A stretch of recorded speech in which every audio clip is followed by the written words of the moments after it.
Hello दोस्तों, welcome to Parth blogger channel. तो आज की इस वीडियो में हम एलन मास्क के ऊपर एक वीडियो देखेंगे जो कि मुझे काफी इंटरेस्टिंग लगी, तो मैंने कहा क्यों ना इसके ऊपर एक रिएक्शन वीडियो बना दी जाए। तो आइए देखते हैं।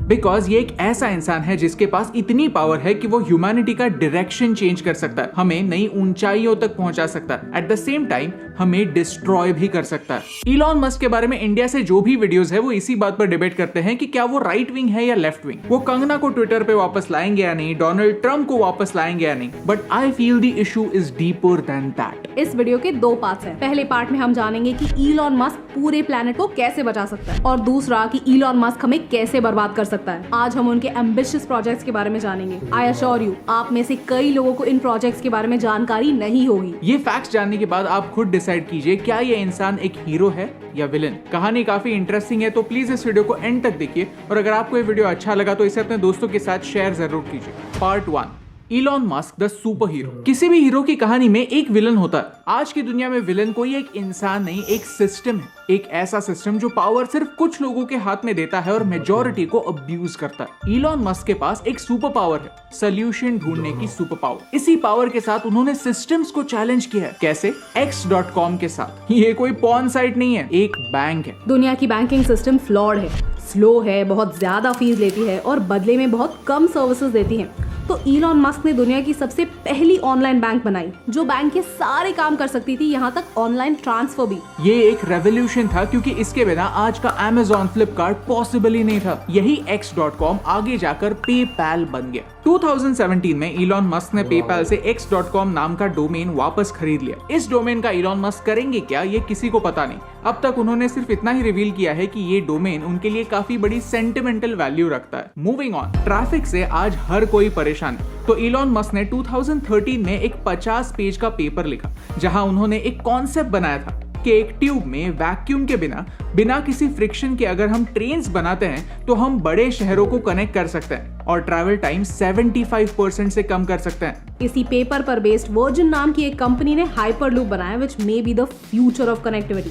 भारत में मुंबई पुणे हाइपरलूप प्रोजेक्ट आने वाला है जो मुंबई से पुणे बस 25 मिनट में आपको पहुंचा देगा। ये आइडिया इलॉन मस्क की थी। ट्रैफिक की वजह से हमारे रोड्स पैक हो गए हैं और गाड़ियों के लिए रोड पर जगह ही नहीं है, तो रोड के नीचे जाते हैं। बोरिंग कंपनी एक टनलिंग कंपनी है जो बड़े शहरों में टनल्स बनाएगी ताकि रोड ट्रैफिक कम हो सके। टेस्ला के बारे में तो हम सबको पता है, लेकिन उनका एक और प्रोजेक्ट है, सोलर सिटी, जो दुनिया भर में सोलर पैनल, सोलर रूफ के जरिए इंस्टॉल करना चाहती है। सूरज से अर्थ पर सिर्फ 1 घंटे में इतनी एनर्जी आती है जो हम एक पूरे साल में यूज कर सकते हैं। आज का प्रॉब्लम यह है कि सोलर एनर्जी को कैप्चर करना और स्टोर करना मुश्किल है। लेकिन अगर हम बाय डिफॉल्ट हमारा छत ही एक सोलर पैनल कर दे, तो हर बिल्डिंग पर सोलर पैनल लगे, तो दुनिया का हर घर खुद की एनर्जी बना पाएगा। आज इंटरनेट ने हमें पूरी दुनिया से कनेक्ट किया है। श्रीलंका में बैठा एक ग्राफिक डिजाइनर फाइवर पर जाकर अमेरिकन यूट्यूबर्स के लिए थंबनेल्स बना सकता है और डॉलर्स में पैसे कमा सकता है। इंटरनेट ने हमें लोकेशन इंडिपेंडेंस दिया है, लेकिन ये इंडिपेंडेंस सबके पास नहीं है। आज हमारे घर का इंटरनेट भी ऐसी अंडर वाटर केबल से पहुंचता है। अंडमान आइलैंड्स पर 2020 तक ये केबल्स थी ही नहीं, इसीलिए अगर आप 2020 के पहले वहां पर जाते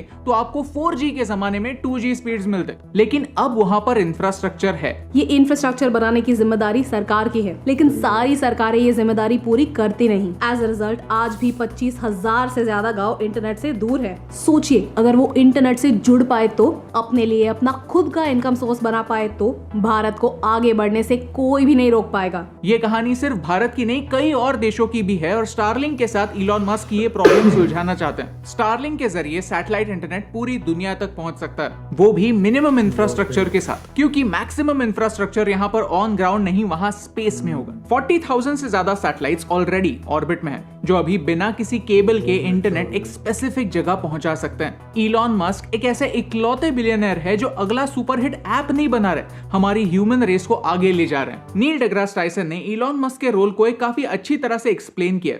वो कहते हैं कि इलॉन अपना टाइम सिर्फ एक $multi-billion ऐप बनाने में वेस्ट नहीं करते, वो एक्चुअल प्रॉब्लम्स ढूंढ रहे हैं और उन्हें सॉल्व कर रहे हैं। फिर वो रोड पे हो, स्पेस में, रोड के नीचे या फिर इंटरनेट पे। इलॉन मस्क का मानना है कि अगर टेक्नोलॉजी आगे नहीं बढ़ेगी, एक ही जगह पर ठहरी रहेगी, तो धीरे धीरे पीछे छूट जाएगी। इजिप्ट के लोग 4000 साल पहले पिरामिड्स बना सकते थे, लेकिन वो आज ये टेक्निक भूल गए। भारत की भी यही सेम कहानी है। न जाने ऐसे कितने इन्वेंशंस थे, कितनी ऐसी टेक्निक्स थी जो हजारों साल पहले हमारे पास पास थे, लेकिन अब वो हम भूल गए। Elon Musk considers it his duty to push the human race forward. He is convinced कि अगले कुछ मिलियन सालों में हमें पूरी गैलेक्सी को कॉलोनाइज करना ही होगा, नहीं तो किसी ना किसी रीजन से इस पृथ्वी का सर्वनाश हो जाएगा और उसी के साथ हमारा भी। लेकिन ये बस आधी कहानी है। Part 2, Elon Musk the super villain. जब कोविड पैंडेमिक की शुरुआत हुई तब कई लोगों की इनकम सोर्सेज डिस्ट्रॉय हो गए थे, लाखों लोगों ने जॉब्स खोए, ग्लोबल इकोनॉमी डेंजर में आई। एट दैट टाइम टेस्ला के स्टॉक प्राइसेस 700% से बढ़े, इलॉन मस्क की नेटवर्थ $140 बिलियन से बढ़ी और रातों रात वो दुनिया के रिचेस्ट इंसान बन गए। That's a lot of money. इसी पैसे में से $44 बिलियन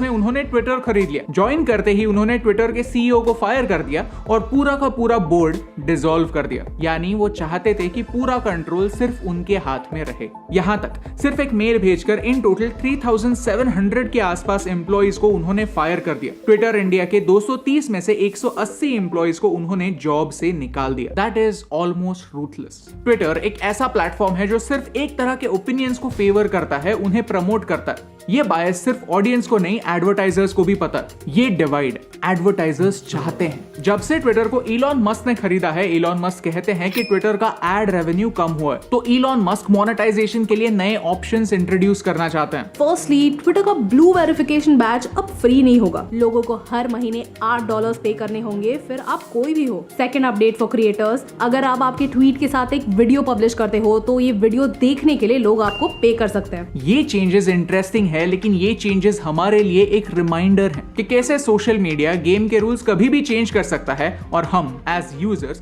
सिर्फ देख सकते हैं। ये कहानी सिर्फ ट्विटर की नहीं है। एक थियोरी है कि आज दुनिया को पेपैल माफिया कंट्रोल करता है। वीडियो की शुरुआत में मैंने आपसे कहा था कि कैसे इलॉन मस्क ने x.com शुरू किया, जो आगे जाकर पेपैल बना। पेपैल की शुरुआती दिनों में जिन लोगों ने पेपैल को बनाया, उन्होंने आगे जाकर कई बड़ी बड़ी कंपनियां बनाई। शायद उनमें से कुछ कंपनीज के नाम आपने सुने होंगे: LinkedIn, YouTube, Tesla, Yelp, SpaceX. इन सब लोगों को मिलाकर पेपैल माफिया कहते हैं data is the new oil. 21st century में जो आपके डेटा को कंट्रोल करेगा वो पूरी दुनिया को कंट्रोल करेगा। इफ दिस इज ट्रू तो फिर सोचिए कि इस फोटो में जो चंद लोग हैं उनके पास कितनी पावर है। और डेंजरस बात यह है कि ये एक दूसरे के दोस्त हैं। इज इट जस्ट मी या फिर आपको भी ये एक सुपर विलन्स की टीम लगती है? जो डेटा हम प्रोवाइड करते हैं वो तो ठीक है, लेकिन जो डेटा हमें पूछे बगैर हमारा ब्रेन प्रोवाइड करेगा उसका क्या? न्यूरालिंक उनका सबसे एम्बिशियस और सबसे सुपर विलन लाइक प्रोजेक्ट है, जो अगर अच्छे कामों के लिए यूज हुआ तो ठीक, लेकिन अगर उसका गलत इस्तेमाल हुआ then it will be the end of the world. Neuralink एक ऐसा इंटरफेस है जो सीधा आपके ब्रेन से डेटा लेगा और आपको एक मशीन से कनेक्ट करेगा। पैरालिसिस की ट्रीटमेंट के लिए ये रिसर्च काफी यूजफुल होने वाला है। जिन लोगों ने अपने शरीर के पार्ट्स खोए हैं उन्हें नए लिम्स देने के लिए ये चिप